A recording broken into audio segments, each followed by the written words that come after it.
Oi, pessoal! Hoje a gente mergulha em Romanos, capítulo 5.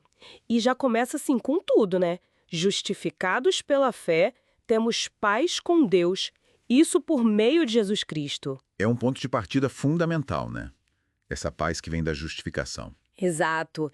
E aí o versículo 2 fala que, por Cristo, a gente tem acesso a essa graça. E mais, a gente se alegra na esperança da glória de Deus.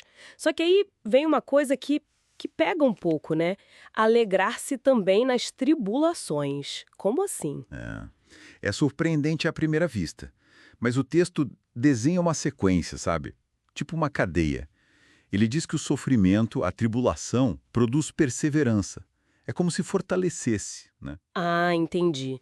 E a perseverança. Então, a perseverança gera um caráter aprovado, tipo uma experiência comprovada.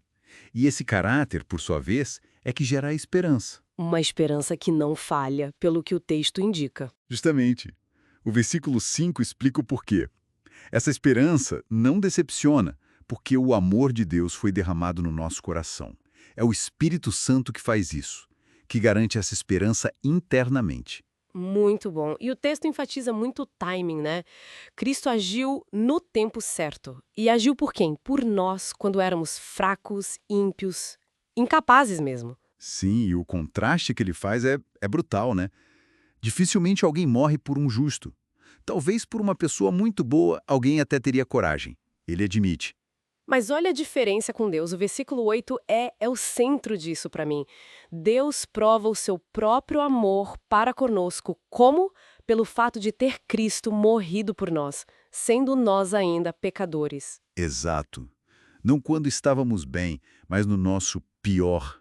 Isso muda tudo sobre como a gente entende o amor divino. Totalmente. E essa ação leva à reconciliação, né? Sim, o argumento é muito lógico, na verdade. Se quando éramos inimigos fomos reconciliados pela morte do Filho, imagina agora, que já estamos reconciliados. Seremos salvos pela vida dele. É uma segurança dupla, percebe? Dupla? Como assim? Primeiro, justificados pelo sangue somos salvos da ira futura. Certo. E segundo, agora reconciliados, a própria vida ressurreta de Cristo garante nossa salvação contínua. É fascinante essa construção. Nossa, faz todo sentido. Daí, na segunda parte do capítulo, ele entra naquela comparação grande, Adão e Cristo. Isso, um paralelo fundamental para entender o argumento todo. Ele mostra como, por Adão, um homem só, o pecado entrou no mundo e, junto com o pecado, a morte. E isso afetou todo mundo. Uma herança universal, infelizmente. Ele até menciona ali, de passagem, que o pecado já existia antes da lei de Moisés, né? Mesmo que não fosse contado do mesmo jeito. Certo. Mas aí vem um contraste com Cristo. E que contraste! O dom gratuito de Deus, que vem por Jesus, não segue a mesma lógica da transgressão de Adão. É muito maior. Pensa bem, se a falha de um trouxe condenação e morte para tantos, quanto mais a graça de Deus e o dom que vem pela graça desse um Jesus Cristo transbordou para muitos. Transbordou. Gostei dessa palavra. É o que o texto sugere. A análise é precisa. O julgamento veio por um só pecado e levou à condenação. Mas o dom gratuito veio depois de muitas transgressões e resultou em justificação.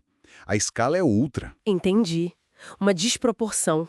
A favor da graça. Exatamente. Por isso a conclusão é tão forte. Se pela ofensa de um, Adão, a morte passou a reinar, muito mais aqueles que recebem a abundância da graça e o dom da justiça vão reinar em vida por meio de um só, Jesus Cristo. É uma inversão completa. A desobediência de um tornou muitos pecadores. E a obediência de um torna muitos justos. Olhando o panorama geral, é uma reviravolta cósmica. E a lei? Onde ela entra nisso tudo? O texto diz que ela foi adicionada para que a transgressão aumentasse. Isso soa estranho, né?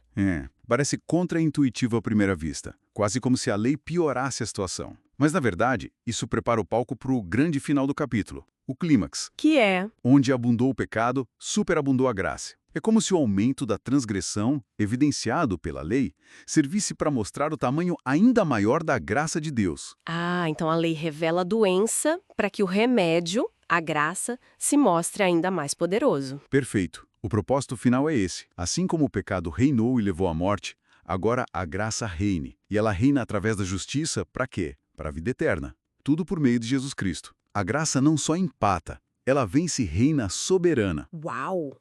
Que percurso intenso nesse capítulo, hein? Da paz com Deus, a esperança que nasce no sofrimento, a reconciliação quando éramos inimigos, e essa comparação incrível entre Adão e Cristo, culminando nessa vitória esmagadora da graça sobre o pecado e a morte. É isso. A mensagem central é essa suficiência, essa superabundância da graça. Fica muito claro. E sabe, essa ideia final do pecado abundando e a graça superabundando. Isso deixa uma questão interessante para a gente pensar, né? Se essa é a lógica que a graça não só cobre, mas excede e transborda, justamente onde a falha humana foi maior, o que isso significa para a nossa relação com Deus hoje? Como essa dinâmica funciona no dia a dia, com as nossas próprias falhas e imperfeições, como essa superabundância se manifesta na prática? Fica aí para a gente refletir.